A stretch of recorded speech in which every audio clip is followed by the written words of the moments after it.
Boa noite.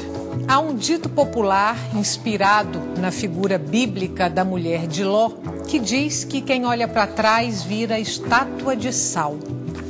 Pode até ser, contanto que o objeto em questão fuja ao interesse da história e do jornalismo, porque nesses dois casos, olhar para trás pode significar iluminar o presente.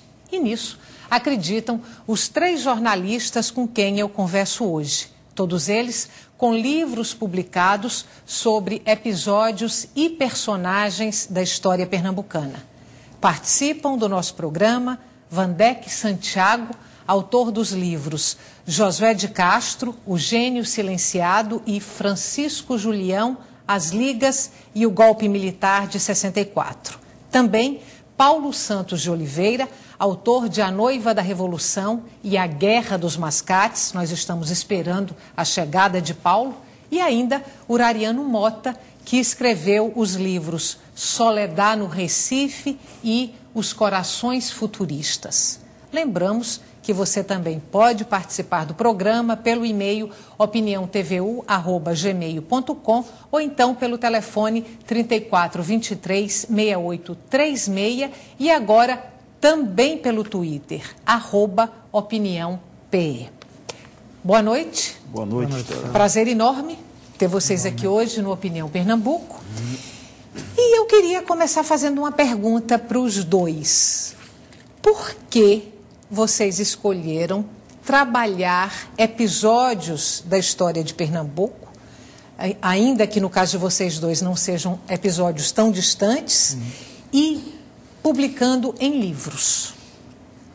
Bom, boa noite, Urariano, boa noite, Estela, boa noite ao telespectador. No meu caso, Estela, porque essas histórias faziam parte do meu aprendizado. Então, por exemplo, na minha formação de jornalista e na minha formação de leitor, todas essas histórias que eu acabei publicando sobre José de Castro, sobre Francisco Julião, sobre as ligas camponesas e sobre o golpe militar de 64, de alguma forma elas fizeram parte do aprendizado que eu fiz da história do Brasil. Então, esses assuntos ficaram na minha memória e depois, como jornalista, me interessou de ir atrás e ver se conseguia trazer novas luzes sobre aqueles acontecimentos e também de fazer com que, numa linguagem mais jornalística, eles pudessem chegar ao maior número possível de leitores. Então, isso foi basicamente o que me motivou a escrever sobre esses assuntos. Você também se reporta ao mesmo período histórico, Urariano, nos 2 livros, não é isso? Isso. O Entorno de 64. Na verdade é o seguinte, Os Corações Futuristas, ele tem um pico na ditadura Médici. Década de 70. Década de 70. E Soledad no Recife também, porque o assassinato de Soledad se dá em 1973. Agora, eu chamo a atenção de que nos 2 casos, estes livros, eles são literatura. Eu não estou ali como jornalista. Eu sou, fundamentalmente, um escritor, que tem uma formação de bacharel em Direito, ou de bacharel em jornalismo. Jornalismo. Certo? Primeiro, e como escritor, a ferramenta fundamental do escritor é a memória. Tá? Então, é na memória, é na reflexão sobre o que já passou, que a gente é capaz de recuperar a verdade que na hora a gente não viu. Por exemplo, esta nossa entrevista que nós estamos fazendo agora, como jornalista, eu teria que escrever sobre ela de hoje para amanhã, ainda hoje. Mas como escritor, eu vou escrever sobre ela daqui a 1 mês, 2 meses, 3 meses ou daqui a anos. E aí, pela memória, eu vou reconstruir coisas que eu não vi neste momento.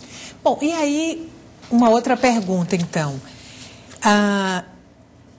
É mais interessante, não seria a palavra, mas é mais produtivo, é mais significativo escrever sobre os fatos históricos do que sobre o factual, aquilo que acontece no nosso dia a dia, no nosso presente, analisar os fatos do ponto de vista histórico e não do ponto de vista da factualidade? Tem esse obstáculo que o Urariano falou, Estela, que é você escrever, assim, acabou um fato, ou, às vezes hoje até durante o fato você já tem que estar reportando sobre ele. o jornalista, você sabe, o jornalista é o historiador do instante, né? O jornalista é aquele camarada que faz história nas carreiras. Então, ele não tem o tempo da reflexão, o tempo de ouvir todas as pessoas necessárias para que a matéria do dia seguinte, né, saia com todas as informações necessárias ao assunto. Então, ele precisa de mais tempo. Então, é por isso que ele vai fazendo, primeiro ele fala em um dia, depois no outro dia, depois no outro dia, quer dizer, ele fica como um trabalho em progresso. Então, ele não tem, é um pouco que diferencia o jornalismo do factual, do dia a dia, do historiador, que você não tem o tempo para a reflexão aprofundada, né? Para que a poeira baixe, que você possa ter um pouco a noção do que realmente aconteceu. Agora, os jornais e as revistas e as televisões e os sites já estão um pouco superando essa barreira na medida em que colocam repórteres para cuidar de determinado assunto de forma exclusiva durante um determinado tempo. Então, aí você já consegue um pouco escapar dessa dificuldade de que tem que escrever para o dia seguinte um fato que acabou de acontecer agora. Você, inclusive, tem matérias publicadas dentro desse contexto. Alguns trabalhos que eu passei até 6 meses para publicar uma matéria que era sobre a presença do governo Kennedy no Nordeste. Quer dizer, isso é impensável, você fazer isso do dia para a noite. É impensável. Agora, o trabalho do jornalista, considerando o Urariano, mesmo você dizendo que esses livros que você escreveu, você se coloca aí como escritor e não como jornalista, mas o trabalho do jornalista e o trabalho do escritor sobre os fatos históricos é um olhar mais apaixonado do que o olhar do historiador? Bom, eu creio que sim. Tem uma questão aí que é a seguinte, a questão do fato e da história, do que é factual e do que é histórico. Para o escritor, ele tem que escrever fundamentalmente sobre o que impressiona o seu coração. Entende? A pauta para o escritor é dada pelo seu coração. A pauta para o jornalista é uma pauta exterior. Nem sempre ele escreve sobre aquilo que gostaria de escrever, salvo casos especiais. Então, se essa pauta é ditada pelo meu coração, eu só vejo no fato aquilo que me diz respeito de uma ou de outra maneira. E mesmo quando eu escrevo uma coluna sobre o último acontecimento, eu sinto que a coluna cresce quando eu busco a história que antecedeu aquela história que está entranhada no presente. Porque, quer queiramos, quer não, todos os nossos atos são históricos. Até porque esse presente é construído antes. Né? Esta língua que nós usamos é uma língua histórica, que veio antes de nós. Né? O escritor procura reabilitar isso. Mesmo quando ele encara o fato, o acontecido agora mesmo, ele procura desentranhar daquele fato aquilo que veio antes, aquilo que impressionou o seu coração na sua infância, na sua primeira juventude, na sua adolescência. Que tipo de contribuição vocês acham que dão com esses trabalhos, essas histórias publicadas em livro?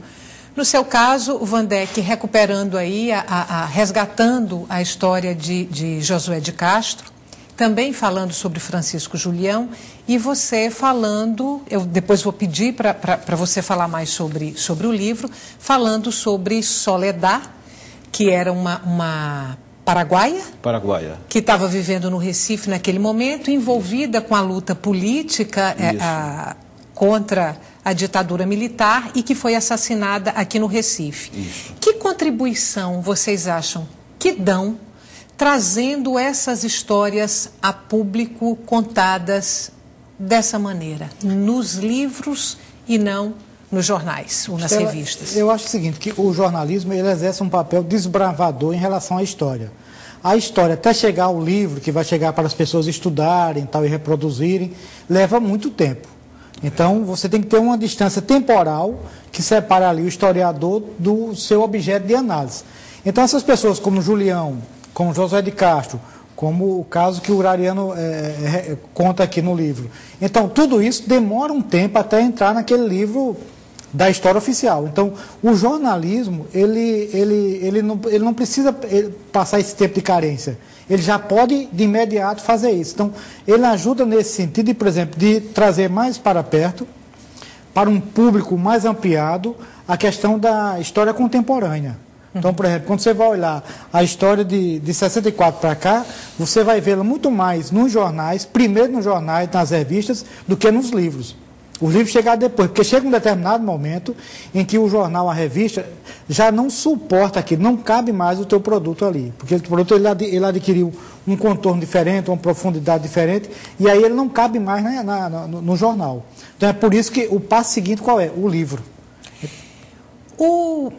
O seu livro, resgatando essa história desse assassinato de Soledad, envolvendo talvez uma das figuras mais obscuras aí dessa história recente do Brasil, que é o golpe militar de 64, que é o Cabo Anselmo, é o primeiro livro a ser publicado sobre esse assunto ou antes do seu vieram outros? Duas coisas interessantes. A primeira delas é a seguinte: se você consultar agora mesmo, eu chamo inclusive a atenção do telespectador para fazer isso. Se ele for no Google e digitar Soledad Barrett, todas as referências dela passam por este livro. Primeira coisa. Segunda coisa, em Soledad Barrett, você nota, é um fato histórico que tem tudo a ver com o presente, no momento em que se está instalando a Comissão da Verdade no país. E no exato momento também em que o Cabo Anselmo começa a questionar a anistia porque ele se julga perseguido, alegando que foi perseguido pela ditadura. Quer dizer, esse é um fato histórico, o passado nunca foi tão presente quando se trata da história política do Brasil.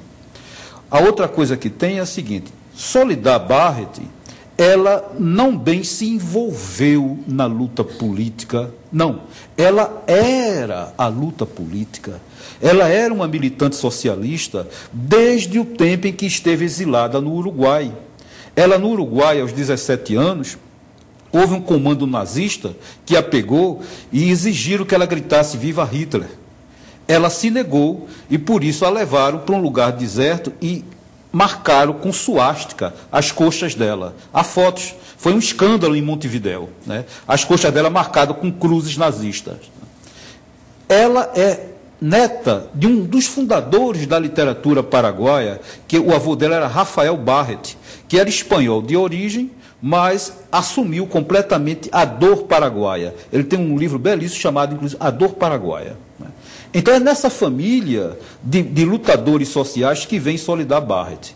E que, por azar dela, os caminhos dela se cruzam com o Cabo Anselmo, provavelmente em Cuba, quando ela fazia treinamento de guerrilha. E o Cabo Anselmo, por coincidência, era colega e amigo do primeiro marido dela, que foi morto no Brasil. E aí se apresenta a ela e começam até a aproximação, e naturalmente ninguém poderia imaginar, àquela altura, que o Cabo Anselmo fosse um agente duplo. É talvez o agente duplo de maior projeção no país e um dos maiores da América Latina. Eu vou aproveitar, já que você tocou nesse assunto da Comissão da Verdade. Isso. O Cabo Anselmo deu uma entrevista há pouco tempo para a Rede Brasil, para a TV Cultura, que é filiada à Rede Brasil. Falou, inclusive, sobre o caso Soledad. E nessa entrevista ele questiona a importância que se dá a esses assassinatos, a essas perseguições políticas, dizendo que, na verdade, o que aconteceu foram mortes de ambos os lados. A gente tem esse trechinho da entrevista aí, eu vou chamar, e eu queria a opinião de vocês dois sobre essa declaração do Cabo Anselmo. Quantas pessoas foram assassinadas naquele tempo e assassinadas com as armas de ambos os lados? Dessa maneira eu não me lembro de nenhuma. Bom, dessa maneira, morrer. Morrer com tiro é morrer com tiro, seja qual for a condição. Morrer numa guerra não declarada é a mesma coisa. Soledad morreu dentro de um tonel com o seu feto aos pés, Cabo Anselmo. Era sua mulher. Opa, essa é a versão, essa é uma das versões. E, aliás, a história é feita com versões diversas. Não é? Existe toda uma história e toda uma versão de um homem que construíram, de um mito que construíram sobre esse velho aqui, que nunca viveu dentro dele. O senhor está dizendo que é mentira? Esses fatos são mentira ou não? A Soledad, eu a conheci em Cuba. A Soledad era uma poetisa, era uma pessoa doce, era uma pessoa carinhosa. Este era o lado humano. Agora vamos para o outro lado.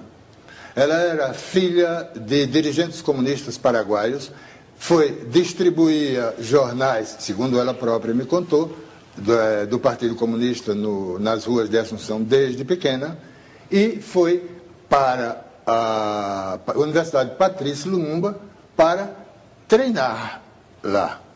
Muito bem. Quem ia? Os filhos de dirigentes de Partido Comunista de todo o mundo que iam para o Paraguai iam treinar para ser agentes comunistas em qualquer parte do mundo, como ela veio para aqui, esteve no Chile, foi para Cuba e vai por aí.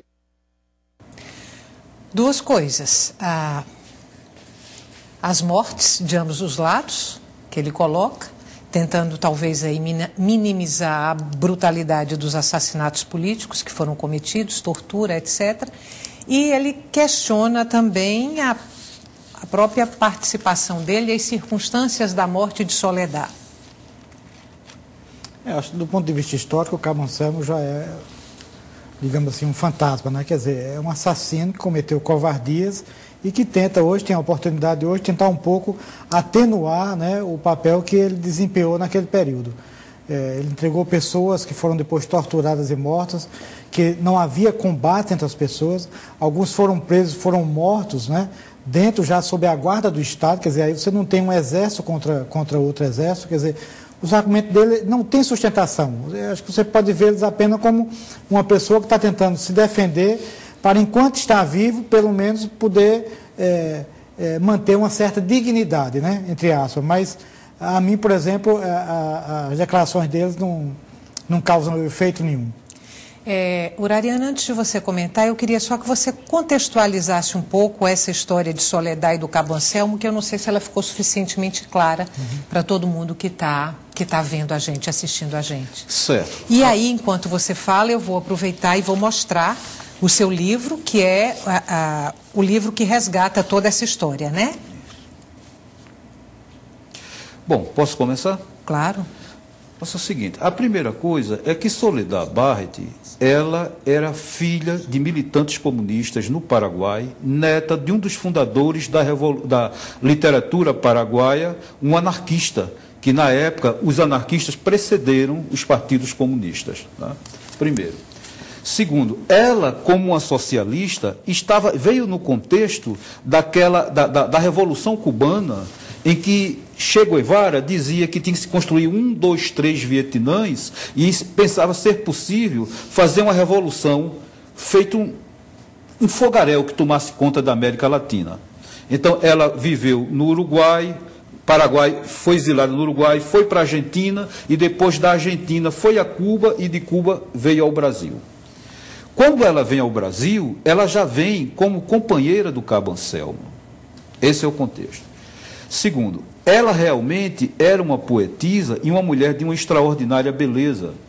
Sobre ela, o poeta Mário Benedetti, que é um dos grandes poetas da literatura de língua espanhola, que é uruguaio, tem sobre a morte dela um poema belíssimo que eu cito no livro como epígrafe. Contextualizando agora a questão, as respostas do Cabo Anselmo, eu diria o seguinte. Primeiro, o Cabo Anselmo, ele é um mentiroso sistemático, mentiroso e cínico. Ele, como mentiroso, ele faz o papel de todo agente duplo.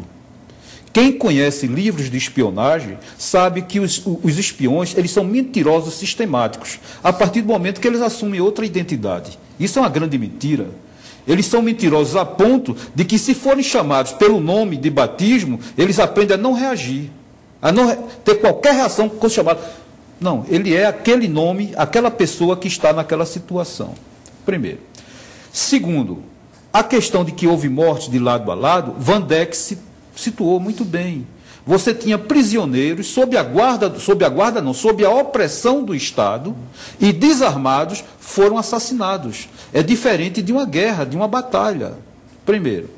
Segundo, tem um momento chave na pergunta em que o entrevistador diz a ele: mas Soledad estava no barril com feto nos pés. Ele faz: opa, isso é apenas uma versão. E o entrevistador volta: então é uma mentira? Vocês notem que ele cala e gagueja. Ele Porque ia gerar todo um problema, que há testemunhos dados em depoimento na Justiça da advogada Messi Albuquerque, que na Secretaria de Justiça do Estado de Pernambuco, quando o secretário de Justiça era Roberto Franca, no segundo governo Arraes, declarou que foi no necrotério e viu Soledad com feto nos pés. E tem um dado, acho, muito eloquente do depoimento. Grávida dele. Do Cabo Anselmo, com feto. Um feto que não se sabe ao certo se tinha 5 meses, se tinha 6 meses. Ora, a palavra é esta. Este animal que diz isso, ele já chegou ao ponto de dizer que não sabia que ela estava grávida.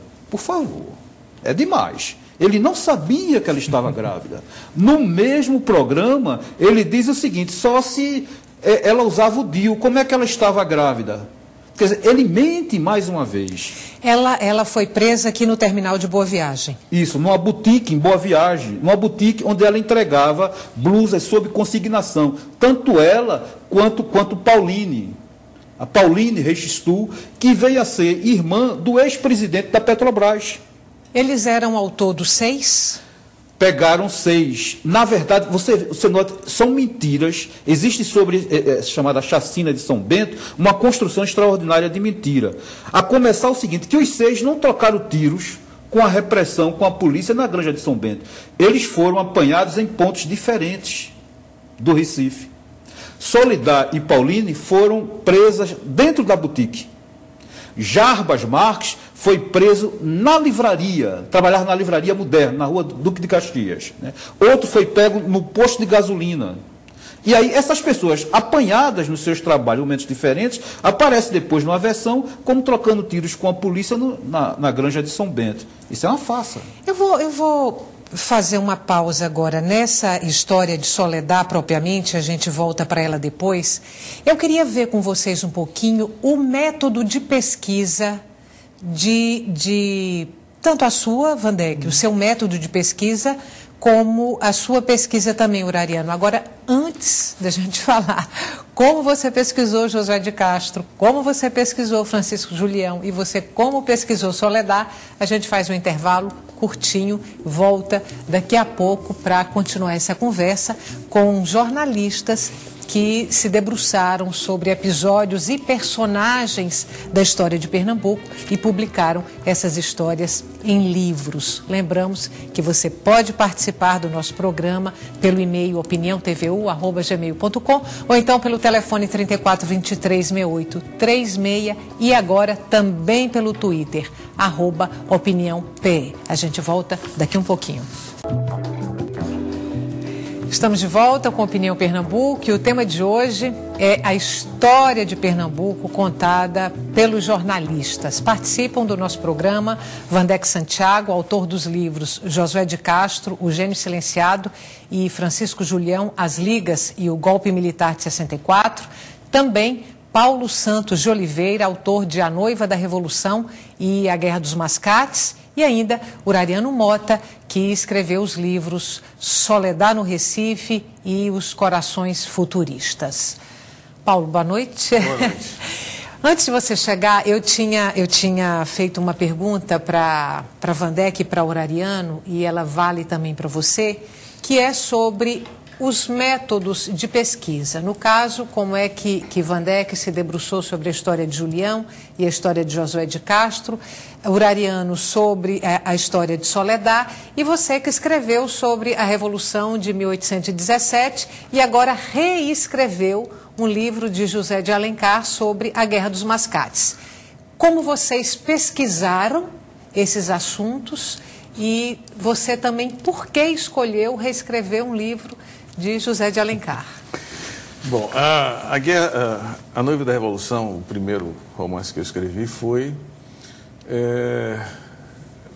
um momento importante da história de Pernambuco, como todos sabem, que estava há muito esquecido.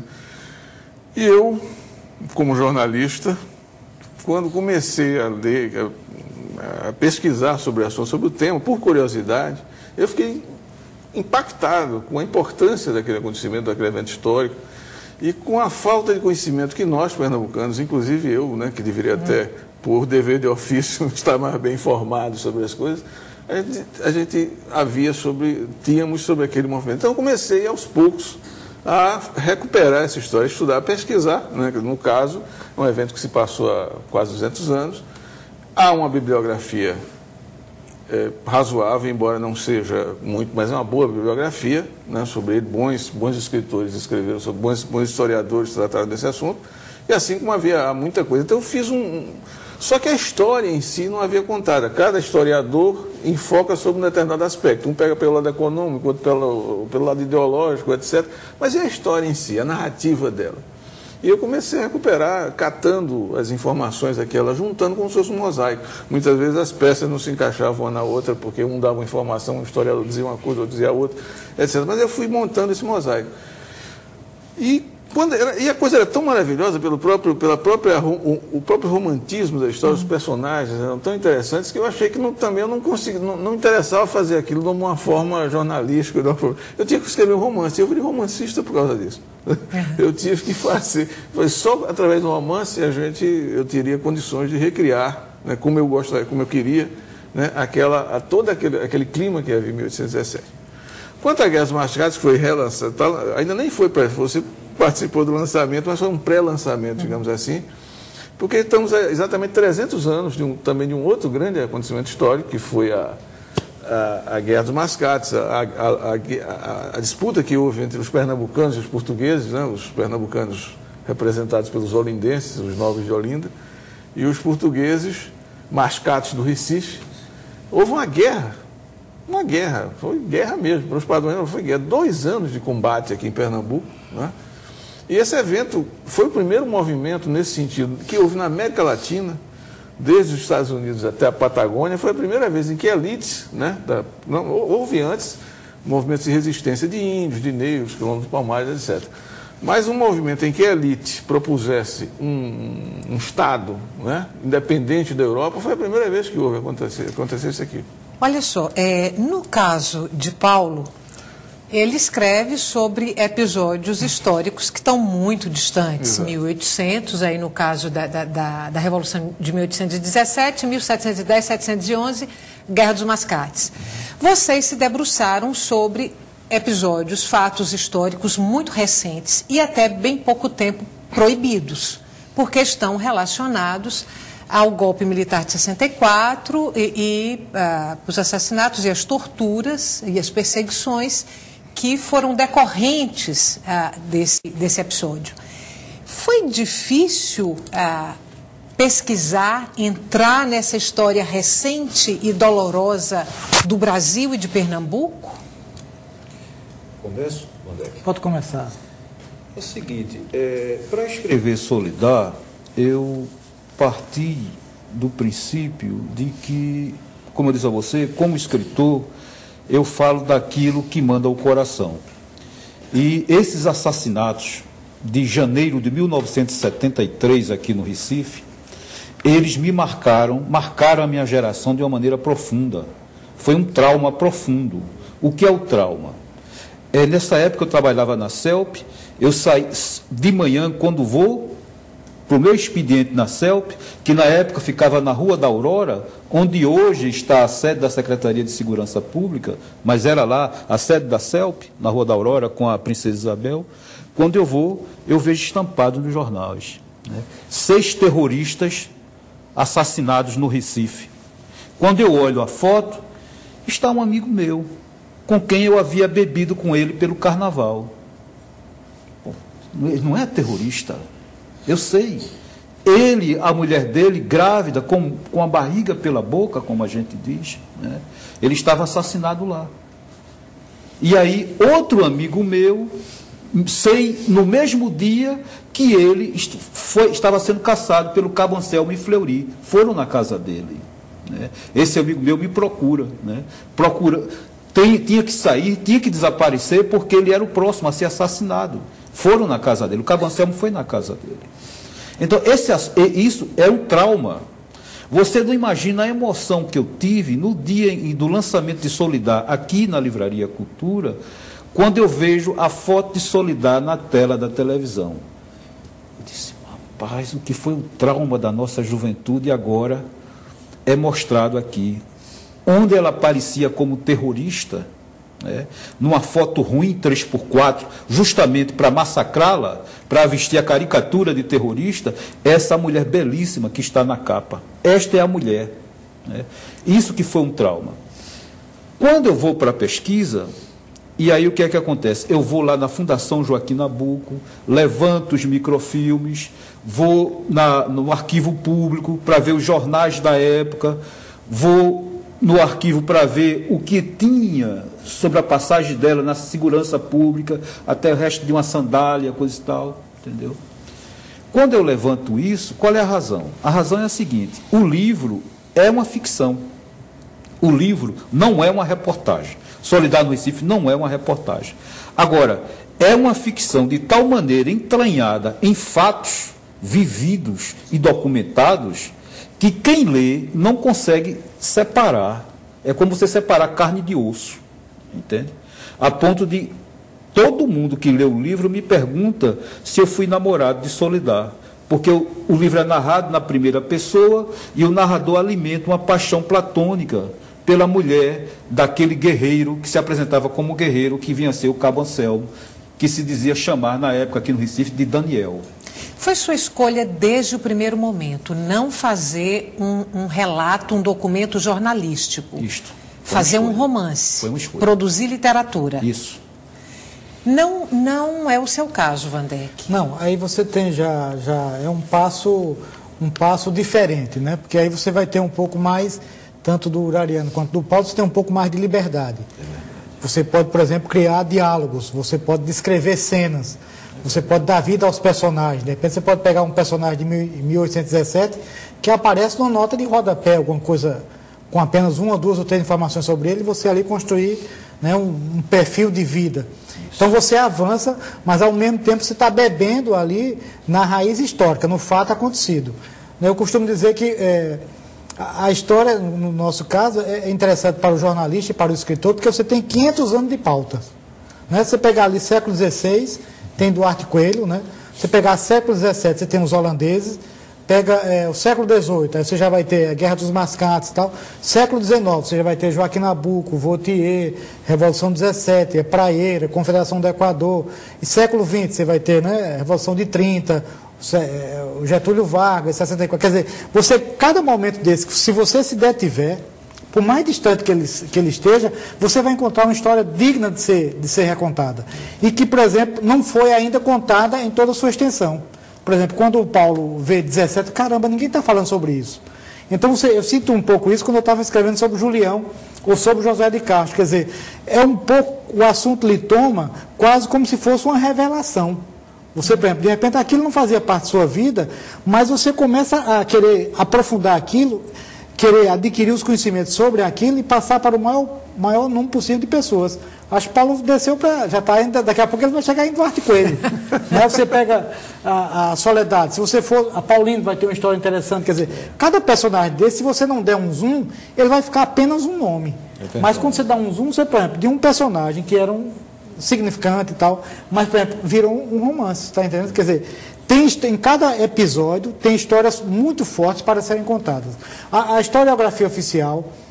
o jornalismo da época que seja, é incapaz de contar tudo isso na dimensão que aconteceu. Na sua palestra na Fliporto, eu estava lá assistindo e você disse uma frase que me chamou muita atenção. Você diz que em Pernambuco é como se estivéssemos sentados em cima de uma botija. Tão rica é a história de Pernambuco e uma história, de certa forma, a ser contada. O Vandeck acaba de citar isso, de explicitar isso. Desde você começa pela própria criação da Fundação de Pernambuco do Duarte Coelho, passa pelo Quilombo dos Palmares, em Alagoas, nós pertencíamos em Pernambuco na época, vem todo esse movimento. Enfim, a história de Pernambuco é provavelmente mais rica, provavelmente não, com certeza, é o estado mais rico em história, sem querer ser aquele ufanismo pernambucano, mas é com certeza o estado mais rico do Brasil, em termos de eventos históricos. E isso é importante, isso é um patrimônio imaterial. Né? Existe o patrimônio físico dos museus, do Casario de Olinda, etc., mas tem um patrimônio da memória, que esse está enterrado. Porque as pessoas, você não vai chegar em Minas Gerais e perguntar ao mineiro quem é Tiradentes e o cara vai não saber responder. Agora, pergunte ao pernambucano quem foi Cruz Cabugá, quem foi Gervásio Pires, com o nome de ruas. Frei Caneca. Frei Caneca, ninguém sabe. Quer dizer, essa história está enterrada. Então, desenterrar essa botija é o trabalho dos jornalistas frente que estão escrevendo a história do Abreu Lima, tá, né? Com o Bolívar. Tem tempo. Então, o Pernambuco, enquanto toda a América Latina estava em chamas, né, lutando foi um processo de independência violentíssimo, né? Foram muitos anos de guerra cruel. Aqui nós passamos uma relativa, né? Não houve derramamento de sangue. Pode dizer que houve hemorragia interna, mas não houve derramamento de sangue no processo da independência do Brasil. E Pernambuco, por acaso, foi o único estado, foi onde realizou-se essa ligação com todo o movimento de independência da América Latina, através da Revolução de 1817, de 1824, em que se adotou aqui em Pernambuco a Constituição da Colômbia, e através de Abreu Lima, que sai daqui e vai para lá, né? E mais 5 pernambucanos que foram também exilados lá, além do Abreu Lima. Quer dizer, é uma história fantástica. Mais um intervalo curtinho, a gente volta daqui a pouco para continuar essa conversa. Lembrando que você também pode participar do programa, a gente quer que você participe do programa e para isso você manda suas perguntas pelo e-mail opiniãotvu@gmail.com ou então pelo telefone 34 23 68 36 e também agora pelo Twitter @opiniãope.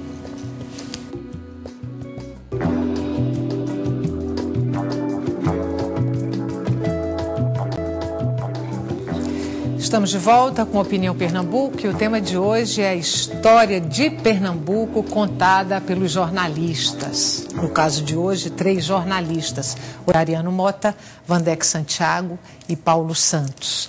Vou abrir esse bloco mostrando para vocês os livros. Esse é o livro de Vandeck, Josué de Castro, O Gênio Silenciado. Onde esse livro pode ser encontrado, Vandeck? Nas melhores casas do ramo. Tá bom. Agora é o livro A Noiva da Revolução, de Paulo Santos. Foi de quando, Paulo, esse livro? Está na 3ª edição, foi lançado em 2007. E no momento está esgotado, mas esperamos lançar novamente e aí também nas melhores casas do ramo. Soledad no Recife, o livro de Urariano Mota. Seu livro nas livrarias do Recife também, Urariano? Está na Cultura e na Jaqueira. Só nessas Cultura duas? E na Jaqueira. Só nessas Só duas. nessas duas. Bom, vamos voltar para o caso Soledad. A gente tem um outro trecho da entrevista do Cabo Anselmo, em que ele fala da colaboração dele com a polícia. E aí, depois da fala dele, eu queria que você comentasse rapidamente a versão oficial, o que ela sintetiza, a versão oficial sobre esse episódio do assassinato de Soledad e o que você traz no livro, o que você revela que vai de encontro a essa versão oficial. Vamos ver. Nós estávamos vivendo ali um momento, tudo bem, eu estava colaborando com a polícia, mas a colaboração era a seguinte: chegava alguém na nossa casa, o Carlos Alberto já seguia, e o Carlos Alberto também já se apresentava e ele já fazia todo o trabalho por fora. O que acontecia dali para fora era coisa da polícia, eu não sabia. Ele fala em Carlos Alberto. Quem era Carlos Alberto? O Carlos Alberto era um outro agente, né, que até hoje está vivo e faz parte do esquema de proteção a ele. Não se engane, proteção ao Cabo Anselmo. O Cabo Anselmo continua com o apoio da extrema-direita, tanto nas Forças Armadas quanto na Polícia Civil de São Paulo. Ele tem um esquema de apoio para ele. Isso que ele diz, mais uma vez, ele é um mentiroso sistemático. Porque, repare bem, Soledad, ela é presa na boutique em Boa Viagem, de Sonja, tá? Sonja deu depoimento sobre isso, e não só disse isso, que ele próprio foi lá ser testemunha da prisão dela, e que Soledad, no momento em que estava sendo presa, olhava para ele e perguntava por quê? Por quê? Esse fato histórico eu trago para o livro, né? Ele vai lá e vê. Não é como ele diz, não, é porque era o Carlos Alberto que chegava e fazia por mim. Não, ele fez parte de todo o esquema, ele acompanhou todo o esquema, É inegável isso, né? A outra coisa que tem é o seguinte, é que essa história até hoje é um trauma, porque eu fui na loja, no prédio onde existiu a boutique de Sonja, hoje é uma loja, por ironia da sorte, do destino, é uma loja de roupas para crianças na Conselheiro Aguiar, tá? E eu procurei entrar lá, procurando ver, para levantar, porque a gente, quando escreve, a gente tem que ver o cenário, entendeu? Em que cenário esses personagens vão correr, entendeu? Tinha que ver o cenário. E eu entrava lá pela loja, procurando ver, eu disse, eu vou na vizinha. A senhora mora aqui há muito tempo? Perguntei. Ela mora aqui há mais de 40 anos. Eu disse, você é vizinha? Porque foi um escândalo. Foi um escândalo. Os carros parados lá, gente gritando, e tanto Soledad como outras saíram arrastadas, e a Pauline se urinou e vomitou lá debaixo de uma mangueira, na Conselheiro Aguiar. Aí eu pergunto à senhora, por favor, houve um caso aqui, tal ano, coisa de 73, coisa e tal, pô. A mulher parou, chocada, diante de mim e disse, olha, acho que nesse período eu estava viajando. Quer dizer, é um choque até hoje. Essa história não está digerida, não está digerida. Elas foram presas em Boa Viagem, ali no terminal de Boa Viagem? Não, não no terminal, na Conselheiro Aguiar. Na Conselheiro Aguiar. Isso. E foram assassinadas onde? Na tal granja? Aí provavelmente a granja entra só como cenário. É puro cenário. Elas devem ter sido assassinadas ou no DOPS ou no DOI-CODE. Né? A granja é puro cenário, é pura encenação. Não há. Aquilo foi usado para justificar de que ali havia um aparelho e que houve troca de tiros entre as forças, né? Porque as forças, naturalmente, nunca iriam dizer que executaram indivíduos presos, que estavam à mercê deles. Foram assassinadas sob tortura? Sob tortura, claro. O depoimento de Mércia, que eu retomo, Mércia diz o seguinte, que ela tinha os olhos abertos com uma expressão de terror. E no livro eu digo o seguinte, que aqueles olhos dela eram câmeras que filmavam o terror, que ficou petrificado. O terror ficou petrificado nos olhos dela, no seu último instante, né? E mais adiante eu lembro o seguinte, eu comecei a ver as virgens paraguaias, as santas paraguaias, e comecei a ver que as santas paraguaias, os ícones no Paraguai são santas e que têm um luar em quarto minguante sob os pés. E eu dizia que Soledad era a mulher, era a guerreira paraguaia que em vez de um luar tinha um feto. E que só um feto tem as guerreiras. Vandeck, no seu caso, quando você estava pesquisando aí para escrever sobre Josué e sobre Francisco Julião e as ligas camponesas, o que mais te chamou a atenção ou que mais te comoveu na história desses dois personagens pernambucanos, Josué e Julião? No meu método de trabalho, Estela, até por necessidade, né, você vai publicar uma matéria e os leitores não sabem o começo, meio e fim daquilo. Então, primeiro, eu procuro conhecer toda aquela história que eu vou contar. Então conhecer a maior bibliografia possível, ver quem que eu posso entrevistar, que possa trazer coisas novas sobre o assunto, ver alguns fatos sobre o personagem que não foram, digamos, evidenciados nos trabalhos que se escreveu sobre ele e tal. Então, no caso de Julião, o que me tocou bastante é o seguinte, que era um personagem fortíssimo nos anos 60, um personagem que saía no New York Times, que saía em documentário das TVs americanas, que tem relatos, né, nos documentos hoje do presidente Kennedy preocupado com o que estava acontecendo aqui, Julião, as ligas camponesas, e que de repente desapareceu, virou pó. Então, para mim, o grande enigma era aquilo, como é que um personagem que foi, né, alvo de livro, de tudo, assim, foi a primeira aposta de Fidel Castro no Brasil, foi Francisco Julião. Então tinha aquilo, como é que essas pessoas, de uma hora para outra, desaparecem? Então, assim, quer dizer, o que era verdade naquela época deixou de ser agora, quer dizer, então, é que, às vezes, passos que você dá, ou às vezes, uma linha que a história toma e que, de repente, você não cabe mais naquela história. Então, acontece um pouco parecido também com o José de Castro. Na época que eu estava estudando AMPER, 2001, 2004, nenhum dos dois não era nem falado, né? O Julião era completamente esquecido, José de Castro igualmente. Hoje já modificou um pouco. mas ainda não são falados na dimensão que o papel histórico deles deveria ter. No seu caso, que faz uma viagem mais longa para trás, dá para se apaixonar também pelo objeto e pelos personagens? Sem nenhuma dúvida. Os personagens de 1817 são fantásticos, né? É um caso de amor. Os dois personagens narradores do romance são o Domingos Martins, que foi o principal líder da Revolução, e a Maria Teodora, que foi a mulher da noiva da Revolução. Eles namoraram escondidos durante 4 anos, porque ele era brasileiro e a moça era filha de português, então havia uma discriminação social, um apartheid social, que não permitia, na época, que um brasileiro, né?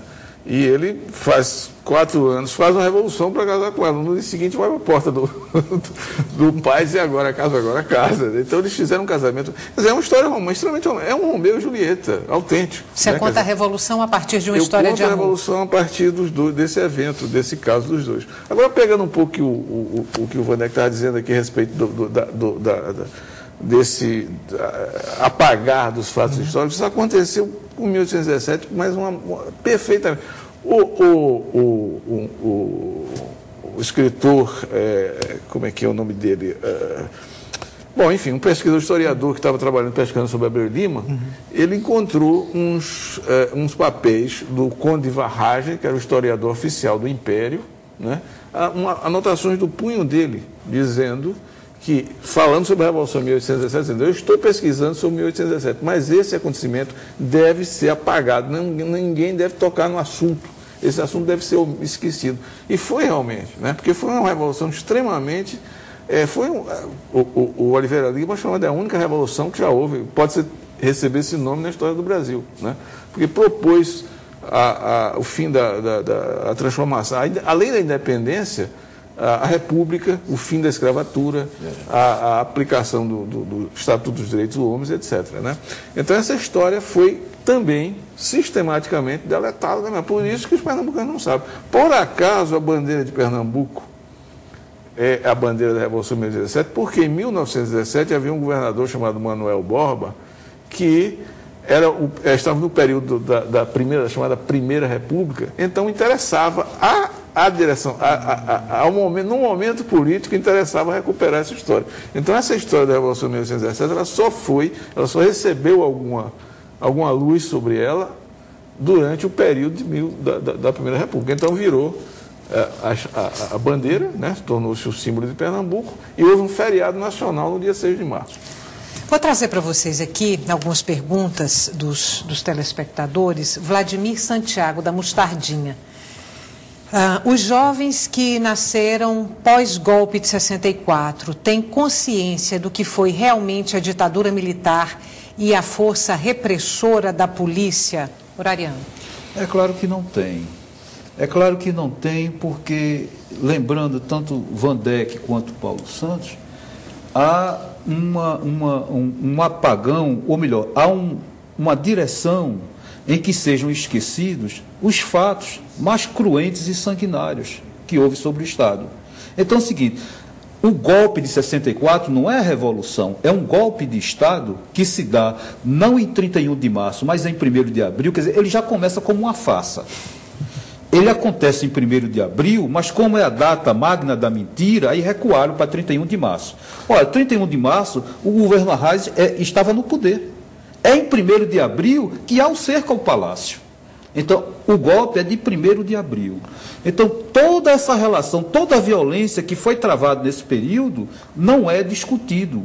Você note que até recentemente, só recentemente, os livros de história mencionam fatos da ditadura, mas é uma coisa feita quase que de passagem, en passant, né? Não é aprofundado esse período, que é um período de profundo terror. Os jovens não sabem o que é você estar caminhando pelo Recife e você via lá aqueles cartazes dizendo terroristas procurados. Como é que ele vai se relacionar que uma daquelas fotos hoje é a presidenta do Brasil? Como é que ele vai saber? O tempo da gente está acabando, eu não queria deixar de responder, não queria deixar de perguntar o que trazem Ferreira do Ibura e Roberto Ramos de Boa Viagem. Vandeck, Ferreira do Ibura, por que não se fala de Marcos Freire, já que ele foi um grande nome da história de Pernambuco? Ele entra um pouco nessa corretoria que a história ela leva um tempo para se falar das pessoas, porque exige um pouco também de conhecimento.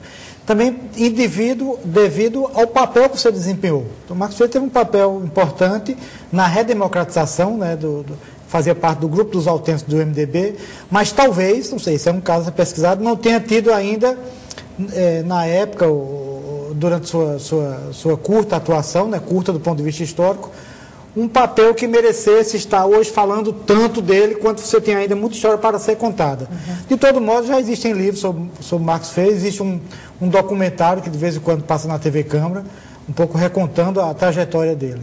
Mas tem história mais importante um pouquinho mais para trás.